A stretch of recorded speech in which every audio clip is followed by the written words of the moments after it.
Okay. Um, just to move back from the World Cup, over the last 6 months or so, we've seen you batting with a different stance.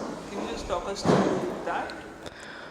Well, it is about accessing more areas and trying to be more balanced and have a good, stable stance when I'm playing my strokes, because it is very important.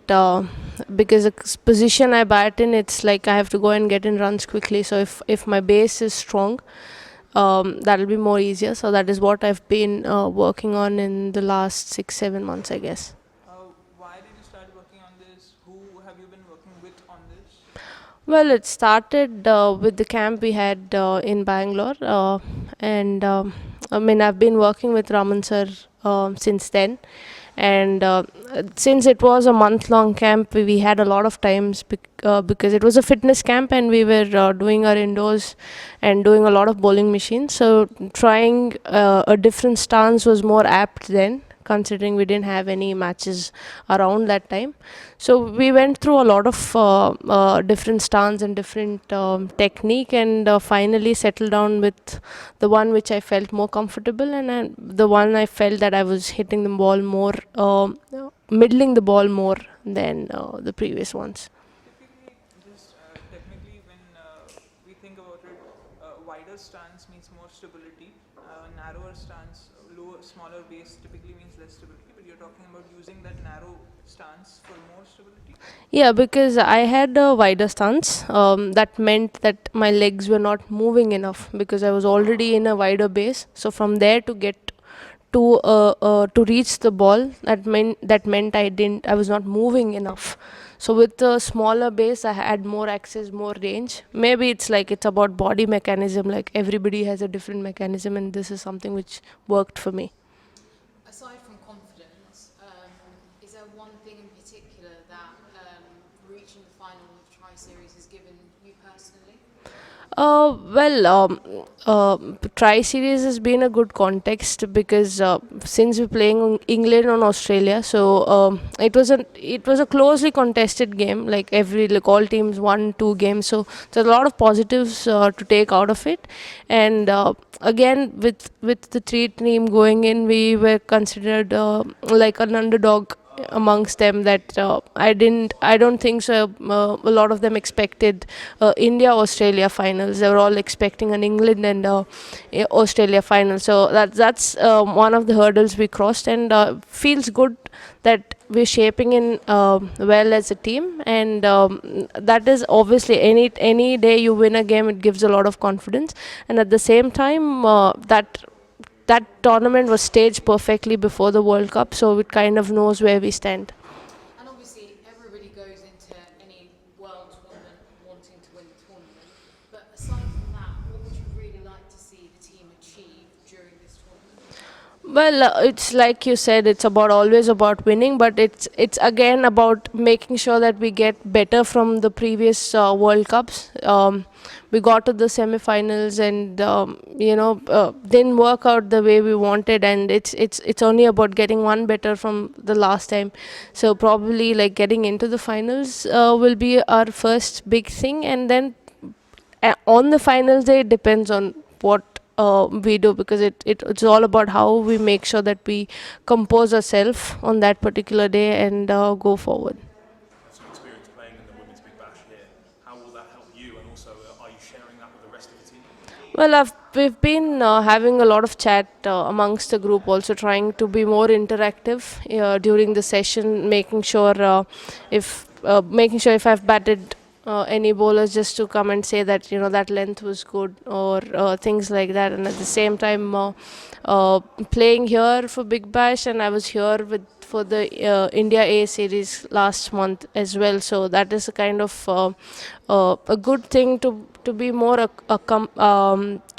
know more about the game, and to know more about the situation and the things, how it is going to work out. So it's kind of good to be playing in a particular country before a big World Cup. And I think we've got a couple of them who've played here a lot more, so we're trying to make sure that make them feel comfortable about it. And it's not a big change because the ball comes on nicely to the bat, it's not like we really have to sit and worry about it. It's about only making sure that we bat well, and at the same time it's about bowlers trying to stick to one particular length and try and get it work.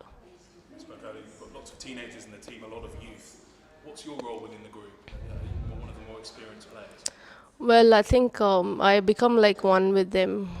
It's about more about having fun and making them feel comfortable about it. And I think this group really knows how to have fun. And we have a lot of changing room dances and singing and a lot of things which happen. So that keeps us together. So you're the happiest team at the World Cup. I think so, but probably Thailand is giving us a competition in that. Yeah, but yeah. What's the song which is currently popular in the dressing room? We actually doing this, learning this steps for this twist, Lavachkal, that Hame Galata, the remix one. Trying to get the steps of that, but yeah. Will we see that if you lift the World Cup? Oh, you'll see a lot more if it happens, but not just that. We'll hold you to that promise. Sure. In Melbourne, just after I think the finals, you were having a little bit of a net session. One of the Indian coaches was there. Lisa Salekar is looking in. She's someone who you obviously chatted a lot with. 2017 also, I remember you were having a chat, sharing your experience with some other teams. Can you tell us about that session? Well, yeah, it was not a session planned. I was out there doing my bit after the game. I wanted to have a hit and see how I'm going, and it was just that she was crossing by and she was leaving from there, and she just stood by, and probably I started looking at it because she's moreover been like a mentor as such, because I've shared a lot about my game and the mental aspects with her, considering that she is not in the setup, so she won't know what is happening, and she won't be able to share what I'm thinking with the people who I belong. So it is like telling someone who's not aware of what is happening in the team. So it is like more of a confidential thing. So it was easier for me to open up. That is something which I figured out in the 17 World Cup. Um, to start off, since I was not in the playing 11, so it was easier to get things out and share it with her, and it kind of continued throughout because she's been commentating to a lot of our games, so she closely watches and she knows what I'm doing. So it's like more than the technical and the cricketing aspect, it's about how I'm feeling about my game on that particular day. I feel that she understands it a lot better, and considering that she's played so much cricket herself and been a part of a successful team for a long period, I kind of try to pick how they think, because since there is so much cultural differences between us and them, it is only about put in a situation how I would think and how she would think, and then probably try to get that thing when I'm doing it, when I'm doing a session. It's kind of helped me all throughout. I mean, I feel that I've become better with that. So it's about having that one person who you can fall back and probably share the mental aspects of the game. One last question. Can you share what you guys spoke after that session on that day, or after that meeting on that day? Well, she was trying to tell me to have more purpose when I'm batting.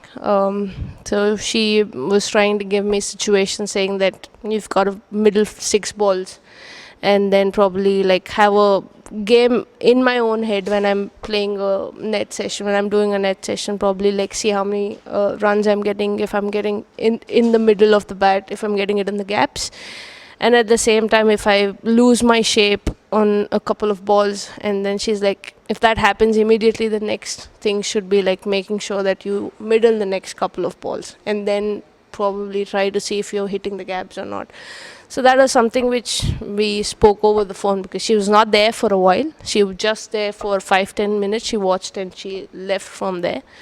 But yes, even if she had not watched, I probably would have spoken to her about how I was feeling.